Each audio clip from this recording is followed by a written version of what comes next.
안녕하세요. 에이징의 성형외과 김수철 원장입니다. 제가 안면거상 재수술을 상담하는 경우도 자주 있는데요. 재수술하는 환자분들 보면은 귀와 귀 주변의 모양이 어색한 경우들을 많이 보게 됩니다. 안면거상 수술의 완성도를 높이기 위해서는 귀 모양 및 귀 주변이 수술 전과 같은 상태로 자연스럽게 유지되는 것이 무엇보다 중요한데, 이 부분에 대해서 오늘 설명드리겠습니다. 안면거상 수술 후에 귀 주변에서 자주 생길 수 있는 어색한 증상들에는 다음과 같은 것들이 있는데요. 먼저 구렛나루의 변화가 최소화되어야 합니다. 그리고 귀 앞뒤의 흉터가 가능한 없어야 하고, 칼기가 없어야 되고, 자연스러운 귓볼 모양을 유지할 수 있어야 되고, 두피의 탈모 증상이 없어야 합니다. 먼저 칼기에 대해서 보겠습니다. 그림에서 보시면은 귓볼이 굉장히 비정상적으로 많이 늘어져 있는 모양을 확인할 수 있고, 또 귓볼과 피부가 연결되면서 조금 어색한 모양을 확인할 수 있습니다. 이와 같은 증상들이 생기는 이유는 안면거상 수술 후에 마지막 단계에서는 당긴 후에 남는 피부만 이렇게 적절히 제거를 하는 것이 중요한데, 무리하게 욕심을 내거나 또는 근막을 충분히 당기지 못한 경우에 무리하게 피부를 당길 수 있는데, 과하게 피부를 절제하고 당기는 수술을 하게 되면은 봉합된 피부의 양면이 서로 잡아당기게 되면서 귓볼이 아래로 당겨지는 증상이 생기게 됩니다. 이것이 칼기 증상의 원인입니다. 다음 케이스 보시면은 귀 앞에 굉장히 흉터가 과하게 있으면서 귀 앞에 있는 이 머리카락들이 원래는 이쯤에 있어야 될 구렛나루 머리들이 굉장히 위로 이동된 것을 확인할 수 있습니다. 귀 뒷부분에도 흉터가 과하게 있고, 역시 두피 안으로 절개를 한 상태에서 너무 과하게 당기다 보니까 구렛나루 머리가 비정상적으로 위로 많이 이동이 되고 흉터도 과하게 생긴 것입니다. 안면거상 절개에는 두피 안으로 절개하는 것이 있고 피부 쪽으로 절개하는 것이 있는데, 구렛나루 부분을 자연스럽게 하기 위해서는 어떤 절개를 해야 되는지에 대해서 말씀을 드리겠습니다. 이 두 분을 보시면 왼쪽에 있는 분은 굉장히 피부가 많이 남는 상태입니다. 피부를 많이 절제하기 위해서는 피부 쪽으로 이렇게 절개를 해야 이 구렛나루의 모양을 이동이 되지 않으면서 그대로 유지를 할 수 있는 것이고, 실제로 수술 후의 모습인데 피부 쪽으로 절개를 해서 구렛나루는 전혀 이동이 되지 않게 하면서 피부는 상당히 많이 절제한 경우입니다. 이분 같은 경우는 얼굴의 아랫부분이 무게로 인해서 처져 있는 경우입니다. 피부가 남는 양이 많지 않기 때문에 구렛나루 안쪽으로 절개를 해서 수술을 했고, 이 아래쪽에 떨어진 이 부분만 위쪽으로 잘 올려서 이 부분에서만 최대한 변화가 생기게 하고, 이 뒷부분에서 피부의 이동량은 거의 없게 수술을 할 수 있는 경우가 되겠습니다.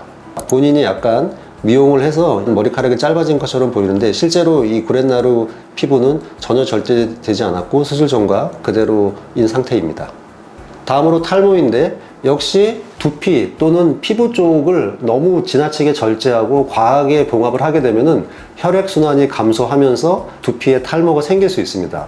역시 이와 같은 증상도 예방을 하기 위해서는 속에서 근막을 최대한 당기고 남는 두피는 가능하면 남는 부분만 자연스럽게 절제해내는 것이 이와 같은 부작용을 예방하는 방법입니다. 마지막으로 귀 밑에 이렇게 불룩한 증상도 상당히 자주 관찰이 되는데, 이 경우는 반대로 귀 주변에 남는 피부를 너무 제거하지 않은 경우에 이런 일이 생깁니다. 우리가 거상을 하고 나면은 귀를 중심으로 주변부에 많이 남게 되는데, 귓볼 주변의 피부를 다듬는 것이 쉽지 않기 때문에 그 부분을 적절히 잘 제거를 해주지 않게 되면은 이렇게 귀 밑이 불룩한 증상이 생기고, 피부가 또 모자르면은 귓볼이 당겨지는 칼기가 생기고, 이렇게 굉장히 귓볼은 약한 조직이라서 귓볼 주변 피부는 모자르지도 않고 또 과하지도 않게 적절히 잘 제거하는 것이 매우 중요하겠습니다.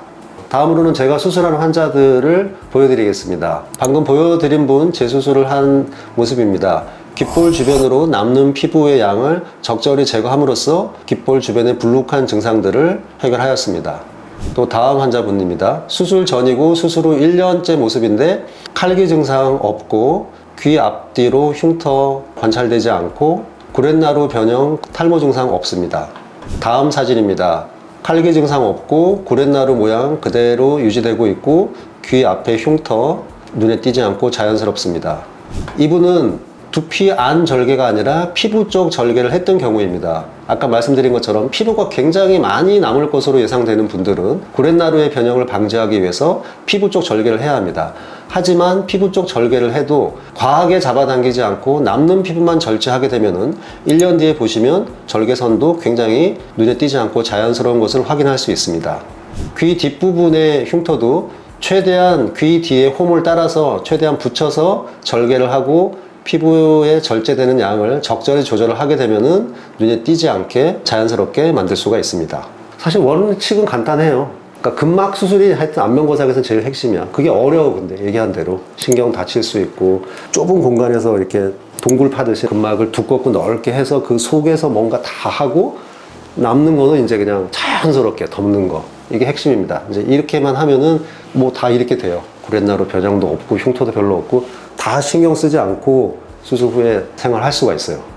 오늘은 안면거상 수술 후에 귀와 귀 주변에 생길 수 있는 부작용들에 대해서 설명을 드렸고 어떻게 수술하는 것이 이와 같은 증상들을 예방할 수 있는지에 대해서 말씀드렸습니다. 안면거상 수술과 관련해서 더 궁금한 점이 있으시면 카카오톡으로 질문 주시면 언제든 성심껏 답변 드리겠습니다. 이상 에이징 헬 성형외과 김수철 원장이었습니다. 감사합니다.